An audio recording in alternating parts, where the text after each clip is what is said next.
என்னது ஆக போறேன்னு சொல்லி நான் சொல்லுவேன். சரியா? நீங்களும் உங்க பேரை சொல்லணும், நீங்க என்னது ஆக போறீங்கன்னு சொல்லணும். போலீஸ் ஆகணும்னு குறி வச்சிருக்க தப்புமா? அந்த குறி தவறாதுன்னு உனக்கு எப்படி தெரியுது?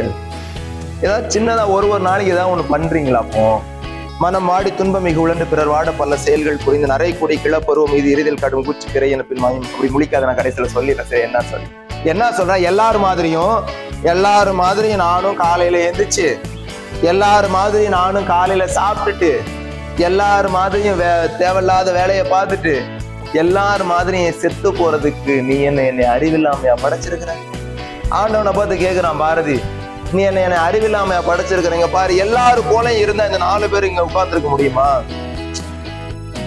நம்மளை போல எல்லாரும் போல இருந்த அந்த 4 பேர் இந்த இடத்துல நிக்க முடியுமா? உட்கார்ந்து முடியுமா? ஏதோ ஒரு கனவோட இந்த 4 பேர் சுத்திட்டு இருக்கிறாங்க பாருங்க. இந்த 5 பேர் ஏதோ ஒரு கனவோட சுத்திட்டு இருக்கிறாங்க. பாத்தீங்களா? வாழ்க்கையில எதையாவது ஒண்ணு செய்யணும். இப்ப எனக்கு எய்மே இல்லைன்னு நினைச்சுக்கிறேன். வாழ்க்கையில எனக்கு எய்மே இல்லை, கேடு நான் கெட்டு போட்டுன்னு சொல்லிட்டு நான் இருந்தேன்னு வையா, அது மாதிரி உருவாவே என்னால முடியாது. ஏதோ ஒரு வெறி, ஏதோ ஒரு நோக்கம், ஏதோ ஒரு காரணம் என்னை பின்னாடி என்ன செஞ்சுட்டே இருக்குது?